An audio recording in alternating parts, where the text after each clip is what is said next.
Yo, people, what's good? We're back with another live match review. Durag Diaries. As you can see, there's no Durag, so we're already stressed.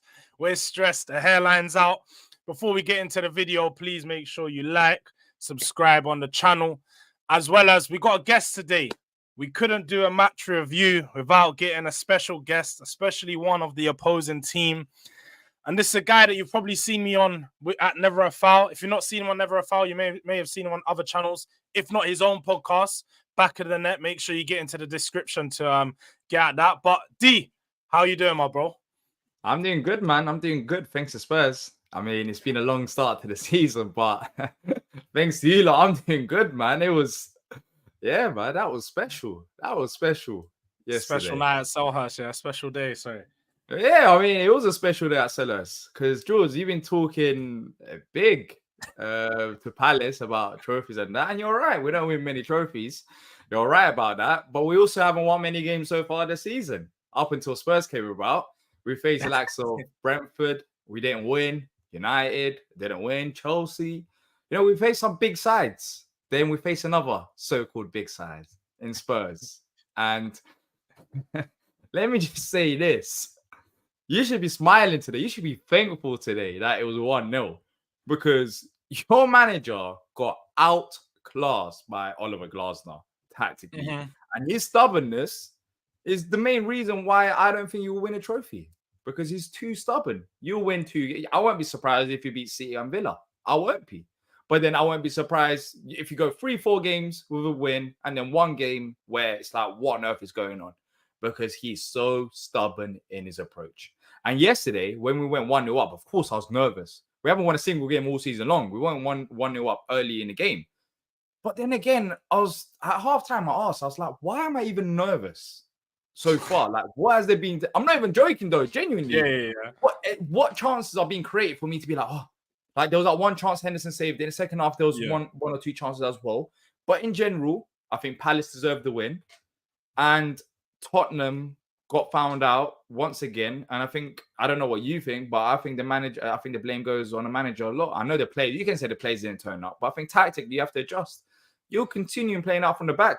And the press was just so good that you're struggling with it. But yeah, honestly, I was loving it because you like to talk. You like to talk. I do. As you said, I like to talk. And on Friday, I was hoping to catch you so you can do a preview. And I was going to come with my normal smoky self, talk about Palace. This is the London derby. More embarrassing.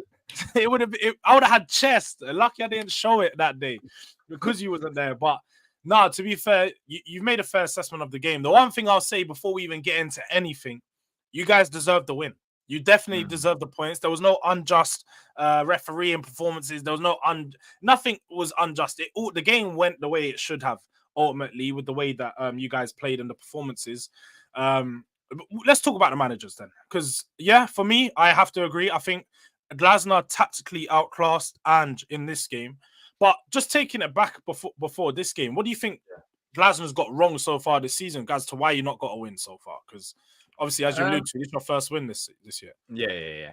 Look, there's a few things in terms of the transfer business. Of course, we lost Anderson and Elise, but a lot of people will say Anderson's been a big miss. And I hate that narrative. I genuinely do, because I think Lacroix, which we saw yesterday as well. He's a very good defender. He's younger, he's faster, he shoots the back three a bit more. But of course, we lost Elise, and that's a massive miss. But the time we got the business in was very late. We got them mainly on deadline day. Some players have been playing out of form, such as the likes of Munoz, which today he did turn up, and Mitchell was good as well. But for me, it's blame goes to the manager as well a bit so far this season, because we haven't really played down the right hand side. It was the second time Sarr has started a game for us. And we've been lacking that connection between Munoz and a right-sided player. So the team was pretty much unbalanced going into games. However, defensively, we've been solid. That's why we've been in games. That's why we got a draw against Chelsea, lost 1-0 against Liverpool, which, I mean, they're going for a title. Yeah. And then we managed to beat you lot. And in a few games so far this season, if we were clinical enough, then we take our chances. Funny enough, saying that, after the Forest game, the game before this one, we looked lost out there. We genuinely looked lost. And he did have to change something. In a way, I did say it could be a reality check that we needed for him to change something going forward. And he did make them adjustments. And I'm telling you, that press that worked so well so far, worked well last season. We haven't seen it all season long. And it's the first time we saw it against Tottenham. And I think if we continue with that energy going forward, I think we will win, enough games to look. Yeah, no, 100%. And do you know what? I have to give him, like you said, I have to give him praise because there was just a few, like you say, little tweaks, wasn't it? Mateta started instead of Nketiah, who I think, for me, it was crazy that Mateta was on the bench at the start of the season anyway, because I feel like what he'd done at the back end of last year, the goal scoring record, sort of proved himself. And that link up with him, Eze and Elise, them I had a little click. The chemistry was working, they were flowing. So I did think it was a bit harsh when he did get dropped for Nketiah, but obviously showing faith into his new signing. But he was class. He was class yesterday. I think one thing that we struggled the most with, like I said, was the press. I think our midfield, the disruption that you guys caused heavily. Every time we were on the ball, there wasn't much space. I feel like you guys made the pitch seem small, even though it wasn't. You made it seem small because all the space was taken up, especially when we got into that final third. You have to credit the defending was very, very good. We really, like I said, I don't remember testing the goalkeeper. Really, there was that little flick on from like Brennan Johnson off like a corner or cross or wherever it was, but it wasn't a shot. We didn't really create a chance off of it. And at the back, like I said, Lacroix, he was class yesterday. Like Solanke didn't have a sniff. Every time he got a touch, he's tugging on his shirt, he's pulling on me, he's kicking at his ankles. It's like he had a proper centre-back's performance. Is that one that you're going to be looking forward to? Like, that's the start of his season. Do you think that's a big game for him and one that he's going to take onwards? I've had faith in him. I've had faith in him since we signed him. I think it made sense to sell Anderson for £30 million because he's 28. He wants a 5-year contract. We don't want to give like big contracts to players in their 30s, such as like 2 to 3 year deals. And it just made sense to get rid of Anderson for the price tag, especially when you have Lacroix as a replacement, who, by the way, he played under Oliver Glasner before over in Germany. And when he was playing under Glasner, he was linked to clubs like Arsenal a few years ago, I think in 2021. So he's had that potential. He's still very young. He's 24 with bags of experience.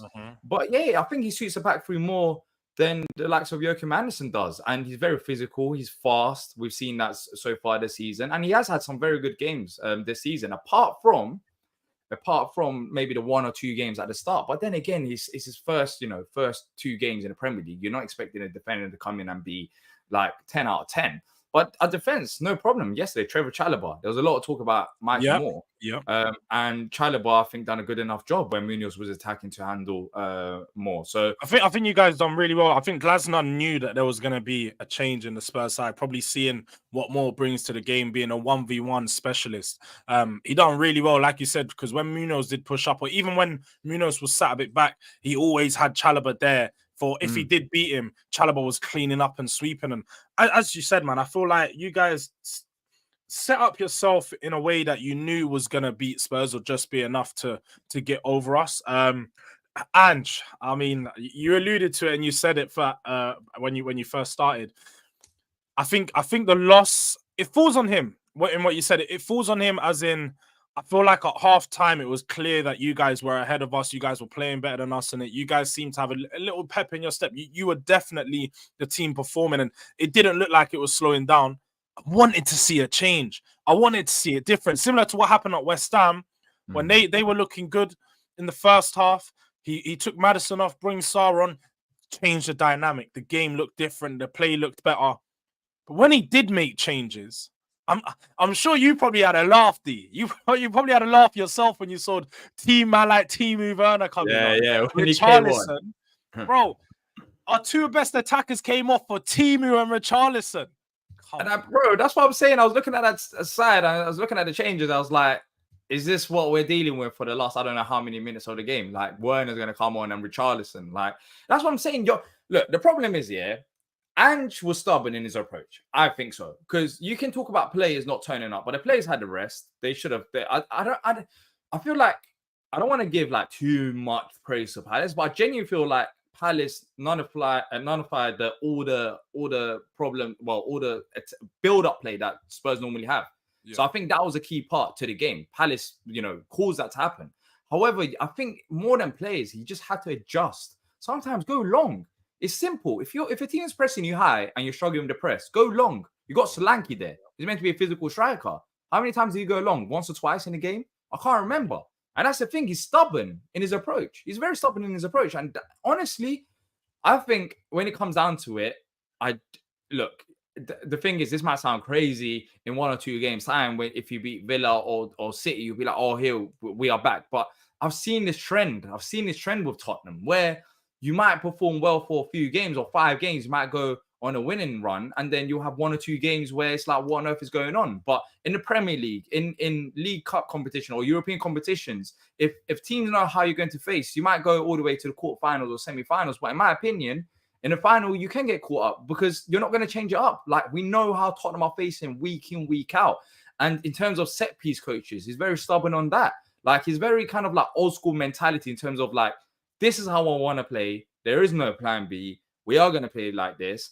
And some weeks it'll be absolutely great. And some weeks it'll be like how it was against Palace. So I think questions needs to be asked about Ange and genuinely about, I don't know what you think. Maybe you think that you go win a trophy this season. But I feel like you could have decent runs. You could have decent runs with this manager. You could go far in competitions. But I'm not convinced that this manager is going to be. I feel like if you go to a final or like a semi-final against a top quality opposition, that know how you're going to line up. I just don't see it happening. But then again, it also goes to your owners as well, because your recruitment, as you spoke about, Werner, Richarlison, all of these players, it's not good enough. It's not good enough. You could have been after Eze, for example, right? He has a release clause. You could have been after Eze. You could have been after a few other players like Neto or someone else, but you didn't do enough. But the thing is, you spent money. That's what I don't understand. It's like, what did you really spend money on? I think when it comes down to it, Solanke is a good signing. But when I'm looking at the Spurs squad, I'm like, where has this money really gone to? Because it's not really adding up and making sense, because I'm seeing some good players. Van der Ven, Romero on their day, they're very good players.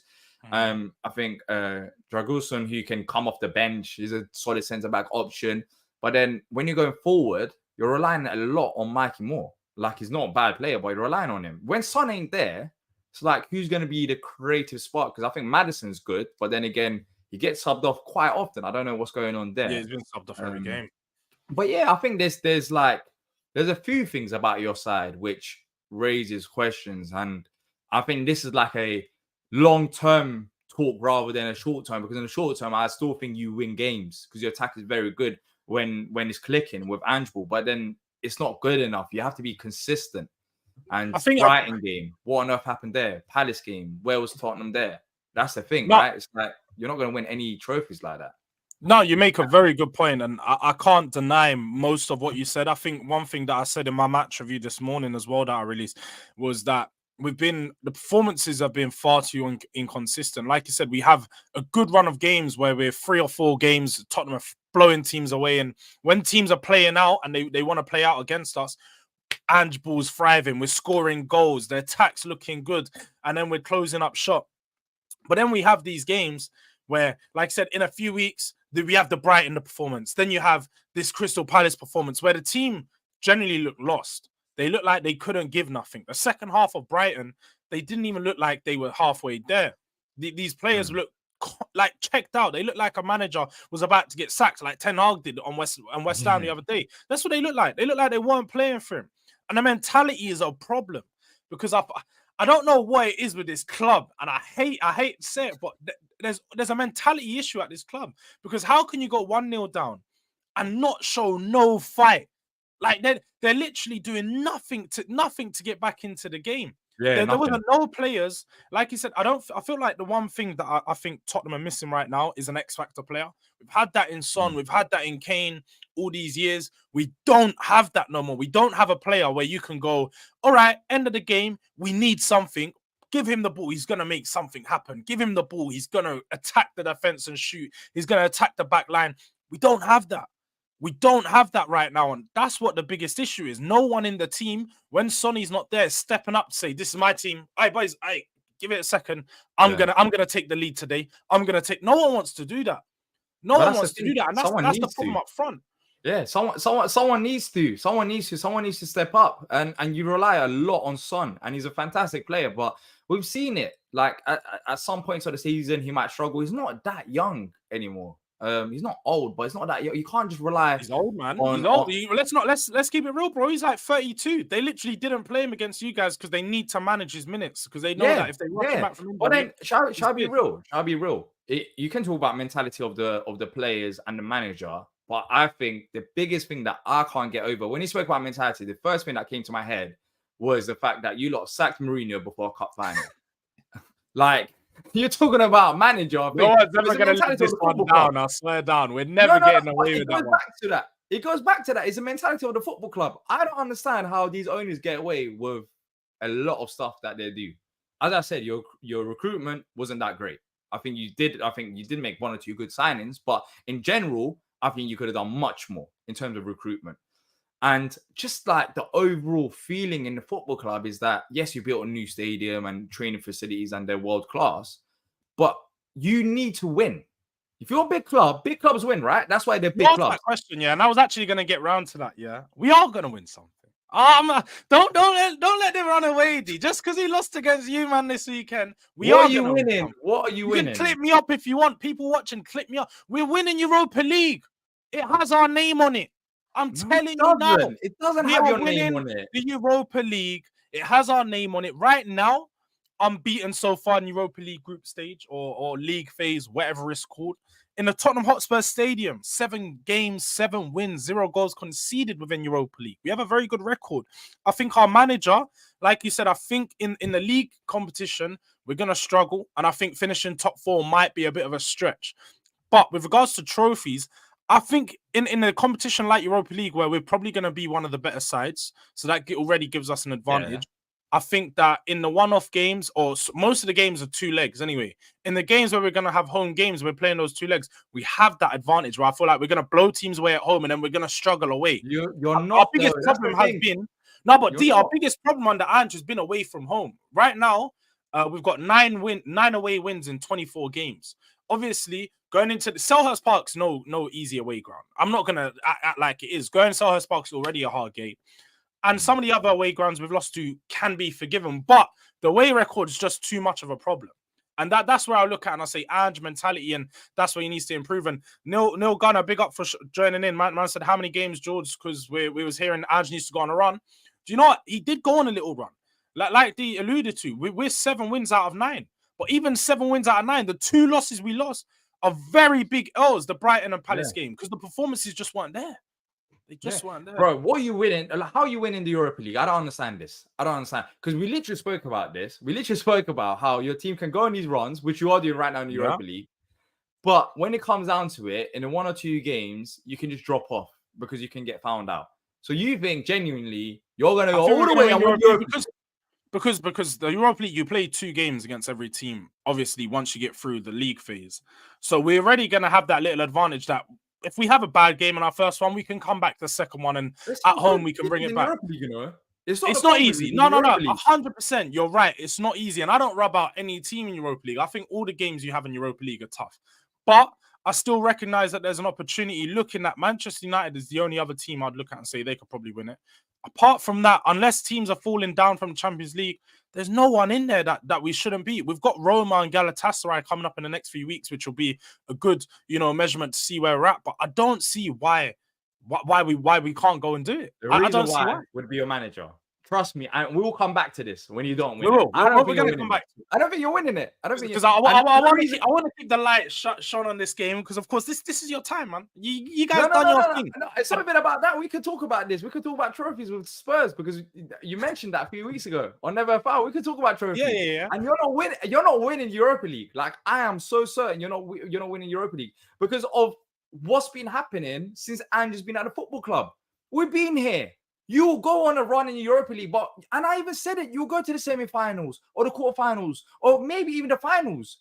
But at some point, you'll get figured out and you'll look at the manager and you'll be like, we didn't adjust. It falls on the manager because he's too stubborn on his approach, too stubborn.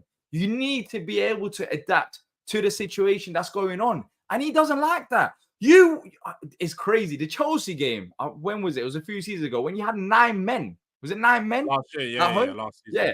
And you're still playing a high line. Like, what? To be fair, in that game, that was a very, early days Ange form. That was around this time last year, innit? He still does it. I saw it yesterday, and I've been seeing it all season long. He doesn't like changing up. Yeah, the high line was an issue, but I feel like we've adjusted the high line in certain games now. That is against some teams, especially the better teams, we do drop it a bit. Obviously, Palace teams try to catch us out, and I feel like when we have our first team playing, like we saw with the Eze offside goal, we know when to step up. They know how to hold the line very well. So that's what sort of saves us at times. But like I said, you're going to get caught out with teams playing high line the way that we do, the way that Arsenal do. Reason. We're naturally going to get caught out. But I feel like we have good enough players to be able to do that. Like you alluded to, Lacroix, he's fast. Van der Ven's fast. And as you saw in that one chance when Mateta tried to get through, Van der Ven caught up. Questionable if it was a red card or not. I don't think so. But he was there. He was there to make the challenge. Van der Ven, it's not about individual players. It's about your manager. Van der Ven is fast. Van der Ven is a good defender. He's a good defender. But it's not about Van der Ven. It's not. We're not talking about your players are not good enough to win trophies. Because I think you could go in it's not a bad squad. It's not the greatest squad, but it's not a bad squad. Like, you can go in a run in cup competitions with this squad if you get the most out of them. But it falls down on your manager. Because your manager's not going to switch you up. We know that. He said it. So you're going to go to games where you're going to be like, all right, cool. We should be able to beat this side. Like yesterday against Palace, 100%. You went to that game. They were without a win. We're going to beat Palace. But teams will adapt their situation to match what's going on with Spurs. And if you're going to play up from the back, no matter what, which is crazy. It was crazy what you lot done yesterday. It wasn't working.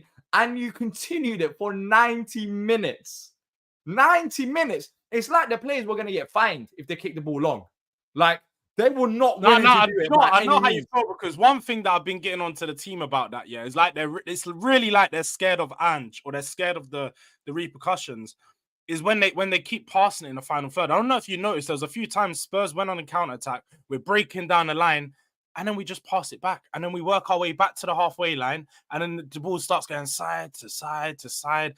And we just start keeping the ball. Like, we had double the amount of possession you did yesterday, but done nothing with it. It don't feel like it, because we done nothing with it. You guys had more shots on goal, more shots on target. Like, we done absolutely nothing with the ball. It's the history of Tottenham, innit? It's the history of Tottenham. What is it? Cellini? He said it. Honestly, like, you're not winning a trophy, bro. I'm telling you now, you're not winning a trophy. I'm sorry to disappoint you. It's not even about the Palace game. It's about Ange. He's not doing it under. You're not doing it under. You don't rate Ange. I hear it. You don't rate Ange at all. Even this guy, Kieran, I do rate him. He's not going to win a trophy.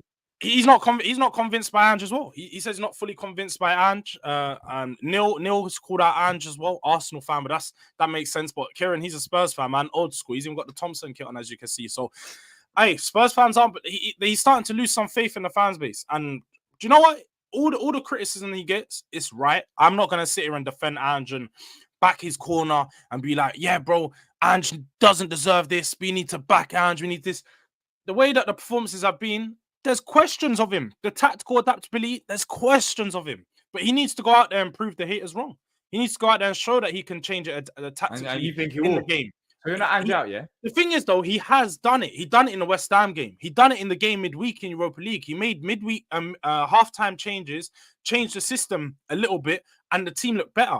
I do question, I don't know why he didn't do it at Palace, but I feel like one of the things we have to look at and we have to acknowledge is the bench just isn't that good. We don't have many game changers off the bench. Obviously, the midfield is the one area where we're actually strong, but that was where I feel like we lost the game yesterday, the midfield. You guys overrun us in the midfield. And let's talk about the one man's performance, the guy who was auditioning, it seemed like, doing up auditions for us. Second time in a row, because the last time we played you, whipped in a free kicks, hot bins, disgusting. And then this time, he could have had 2 goals. Obviously, one was disallowed and then the other was very close. But what did you think of Eze's performance in particular? Because for me, it was definitely his best game so far this season. But he seemed like he was really up for it yesterday, rather than Yeah, I think the the whole other one. team was though. I think the whole team was like Eze didn't he didn't win man of the match for Palace. Lacroix was man of the match. I think Yeah, Trevor Chalobah 100%. was up there as well.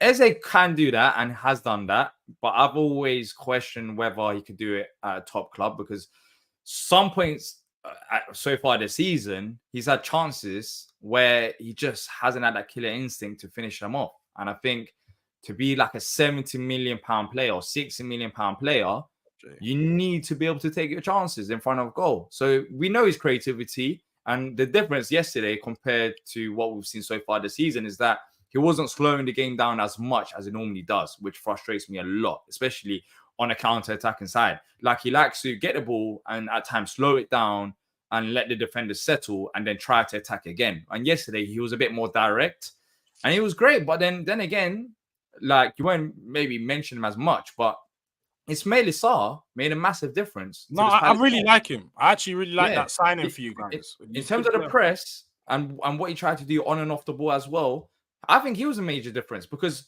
down the right-hand side, we didn't have a right-hand side.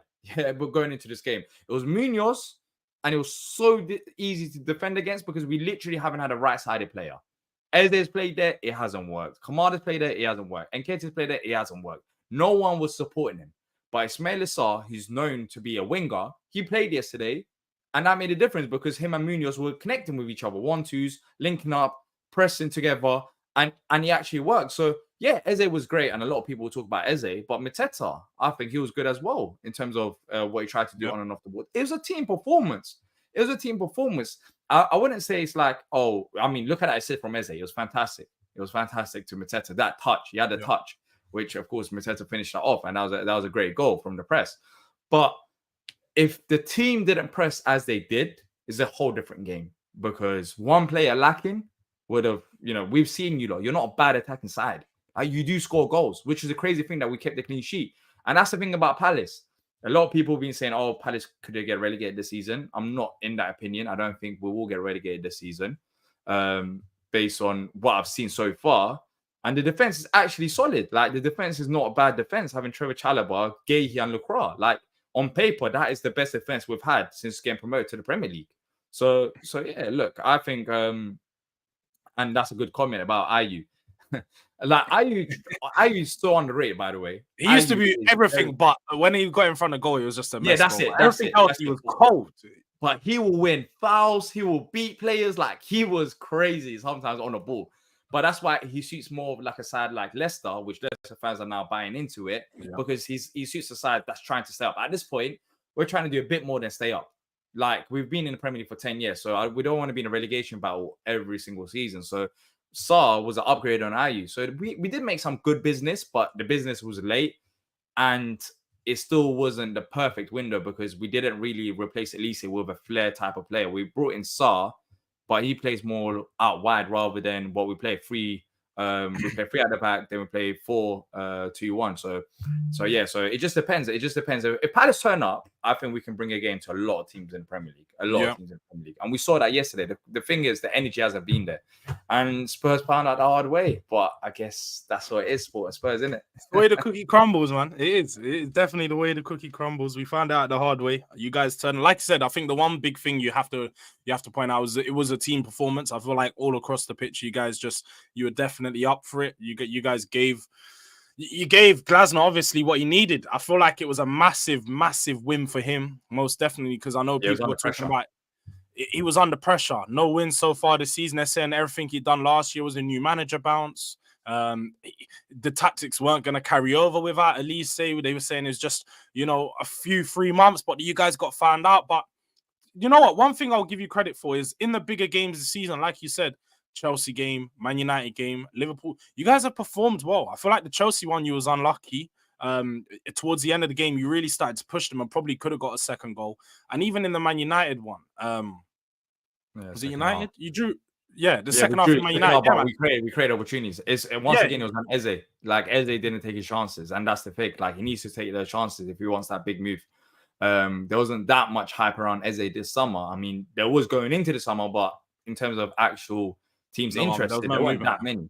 There weren't that many. So that's the thing. Like, we've been in games so far this season, and it has been tight. Apart from the Forest game, it's been very close, and we have had some good performances. You're just having that clinical edge. But the problem has been that Chalobah, Lacroix, Gahey, they've only started how many games now? 2-3 games together. So they start playing together, I think, from the Liverpool game onwards. So it's not like they've been playing all season long, but that's because we got the business late. We've had Chalobah, who's had no preseason with Chelsea because he got X'd out of Chelsea. And then he picked up an injury. So, like, this Palace side is settling in. It's still no excuse. We have to win more games, but I'm confident that we can do over the season, especially if we play like that. Like that was very, like, impressive. But I guess we can't face Spurs every other week, can we? It would have been nice. It would have been nice. If you faced us every week, we know that we'd end up with a lot more wins than losses. But you had this one. You still got to come to the Tottenham Hotspur Stadium this season. We'll be there. We'll be there. I don't know when you're going to be coming back here for that one because I'm going to need my lick back. Yeah, but we'll see. We'll see. Just on your expectations for the season, obviously this is your first win. It's a big boost, and I think, like I said, I don't really think that Palace will be relegation fodder. I think you guys will have a better squad than a lot of the teams down there. And like I said, it's just been a bad start to the season, figuring a few things out. Some uncontrollables outside of Glasner's hands, especially with like I said, the signings coming in late. What is your expectation now going onwards from this game? Do you expect to build some confidence, get some points, start putting some points on the board, and where do you expect that to take you? Yeah, we got Villa next on Wednesday night. That's a Carabao Cup game, so we're looking at that one. That's hopefully you can oil them up because we got them on the weekend in Premier League. So oil them up, bring them to us. Yeah, and they play the Champions League game as well. Look at you asking for favors from Palace.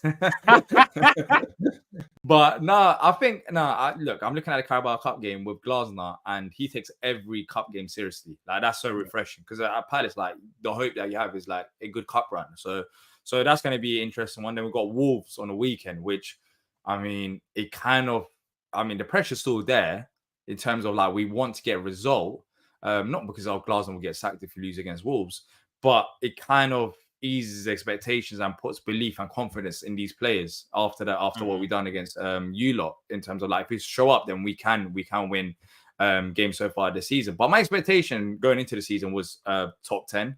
I think this squad can fight for top 10. I think we've got enough. We finished top 10 last season. I want us to be aiming for there again. I know right now, I don't know how many points we're off top 10, but it's a long season. Like, you go on 3-4 runs. Last year, we were struggling around March, and we still managed to finish 10th because we went on a run. So if you go on a good run, I think that's still possible, and a good cup run. So the game against Villa is massive, and hopefully we can get a result of some kind against Wolves, and then things are looking a bit more positive and up. But yeah, man, we just needed a win.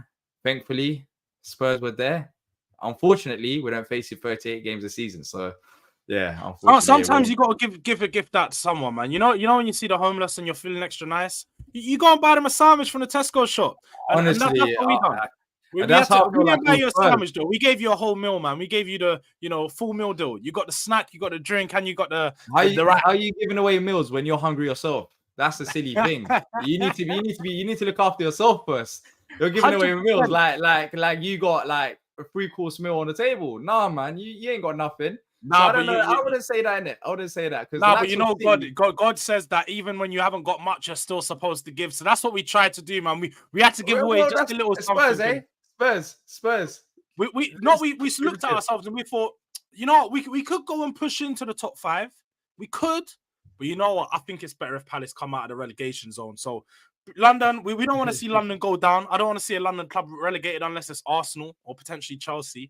But Palace, I'm always happy for them to stay up. So no, you guys are, like I said, 6 points off 10th at the moment. Not too far. Big game against Wolves on the weekend.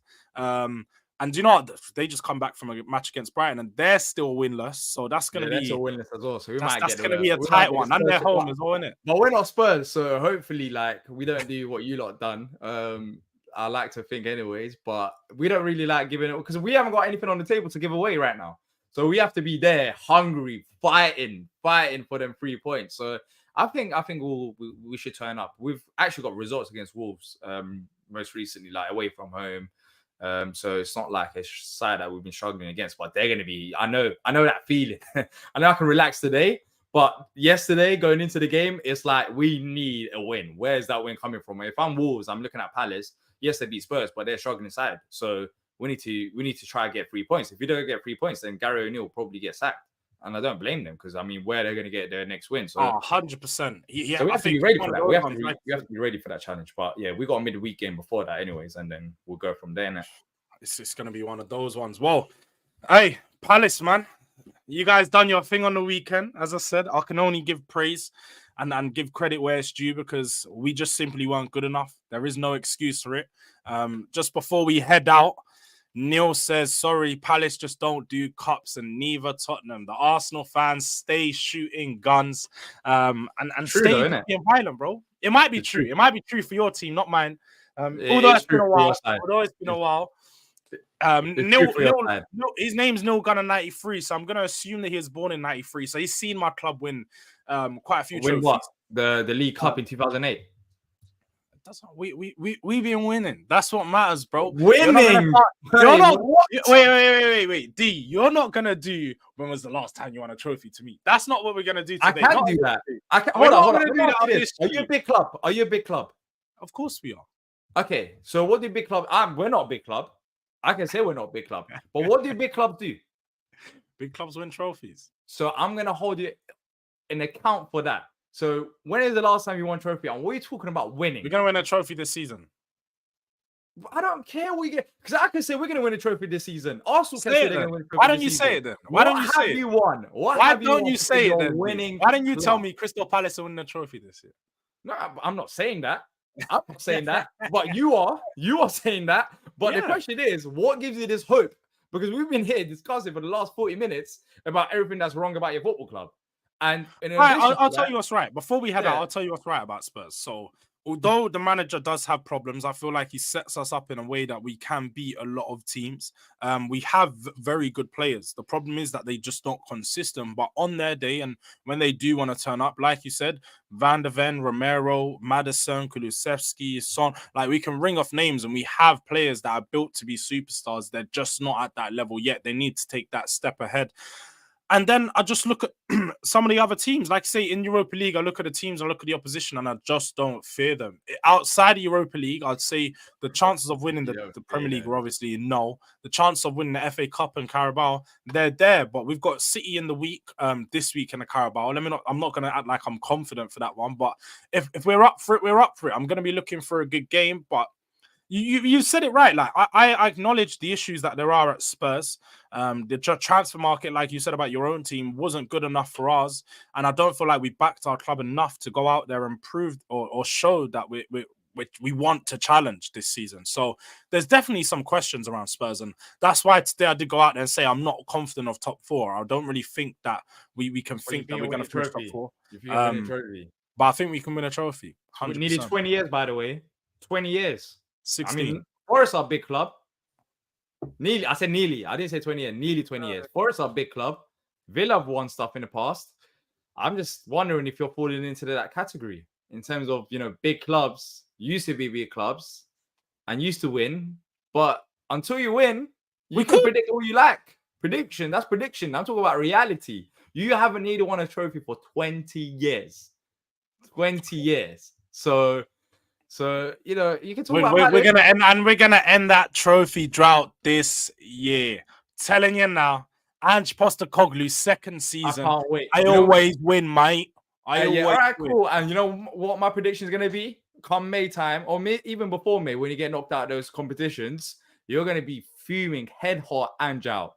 Yeah, that's my prediction. With no trophies. We'll see. We're gonna see because we'll be streaming plenty. So we're gonna make sure that we see that. If I do go Ange out, I'm not going to say that I won't because performances aren't there 100%. But at the moment, I'm not near there. I just think it needs to be held accountable. That's all it is. This is copium for 16 years without trophy. Like you just want to have this belief that you're winning the trophy. How many years you been without trophy, D? Huh? Oh, I got you at the low blow. How about that one? How many years have you been? Well, 2013. All right. What? Look at this guy. All right. You know what? You're right. In fact, hold up. If we're counting Audi Cups, you can No. Cup. I never said we count Audi Cups. I don't count. I don't even recognize that as a Because trophy. last time we went through the list, as a mug. It's a you mug. said you want a certain amount of trophies. I can't remember the amount. And we looked at the list, and the maths weren't adding up unless you included Audi Cups in that. No, the maths was. So if they're counting Audi Cups, I mean, we won a trophy this summer, the stateside cup in America. Like we done that. Who we was in the trophy? Done. Was you in that with the other League One teams? No, we was in there with Wolves, West Ham. Like, you know, West Ham, who've actually won a European trophy, the Conference League, most recently than Tottenham. Do you know what? That'd be an amazing trophy for you guys to go win. That really would. But that would be an amazing trophy for you. I think you can't be 16 years. You can't be 16. It'll be amazing for us. I can't deny that. But let's not downplay that trophy for Tottenham. And you was in that competition and you still didn't win it. So that's a trophy for teams that finish 7th. Tottenham's a top 6 team. So until we finish below there and we start finishing that level, I don't think that we need to worry about that trophy. Well, you haven't won any trophies, so you have to start somewhere. You have to. You take whatever. You take whatever right now that's given to you. Carabao Cup, you take it and you celebrate like that, doing a parade in North London like it's the Champions League. You can't. I'll do a parade for Europa League, 100%, because we're going to be champions of Europe. Yeah, but then I'm saying you'll do a parade for anything right now. You can't go 16 years without a trophy and not do a parade. But that's the difference, isn't it? That's the difference between top clubs and then top clubs. Like there's that thing in it. There's that thing, but there's levels. It is what it is, isn't it? It is what it is. I mean, I'm being told there's levels to the top club game by a Palace fan, but that's where it is, guys. That's where it is. That's you can't say Palace fan. It's not even about Palace fan. It's not even about Palace fan. This is just a reality of the situation. There's like a Liverpool, City. No, I wouldn't include United there. But my thing is, United, even in their drought, they're going through the worst period in their history, and they still win trophies. Than us. I'll give that to them. They're bigger club. And they still win trophies. But the reason why they're bigger club is they win trophies, which unfortunately, no, they're the biggest club in just England. That's what they are. They're the biggest club. But that's the thing. But that's the thing. Like there'll be questions about what's going. I mean, they've carried from since Sir Alex Ferguson days. So of course they're going to be like it's going to have to be an extremely long time before we start talking them down. But they still win trophies, though. Have you realized that? Every big club wins trophies, mainly. Apart from maybe Arsenal, which I've even raised questions about what's the difference between Arteta and Poch if they don't win this year as well. But that's why North London, with Arsenal, Tottenham, there's a big competition there. I mean, who's going to win the next trophy? Because no one knows. No one knows if they will. We'll see. We're going to see this season. And as you guys heard it there, reality check. I got one about my club, apparently, from D. You Crystal Palace fan, but if you guys did like what you saw today, you enjoyed the show, please make sure you like the video. Let me just shout out some of the people that was in the show today. Neil Gunner 93, thank you for tuning in, always there. Big up Hayton, big up Jay, West Ham fan, got his first, or was it his second win of the season? Oh, it's his third one. He got his third win of the season. And who else is in here? We had Kieran as well. Kieran Kai's big up. So big up everyone for tuning in. It's been a good video, my man D. If you want to go watch more of D, go down in the links in the description below to his channel, Back of the Net. What have you got coming up, bro? I know you said you're doing. I've actually got Carabao Cup preview coming up in like the next 15 minutes. So got that. Then preview, reactions, just everything basically along them lines. But yeah, man, looking forward to the game now. Thanks Spurs. We gave them the confidence that we needed. As I said, don't say Spurs don't feed the homeless. But man, people, make sure you like the channel, like the show, subscribe. Big up.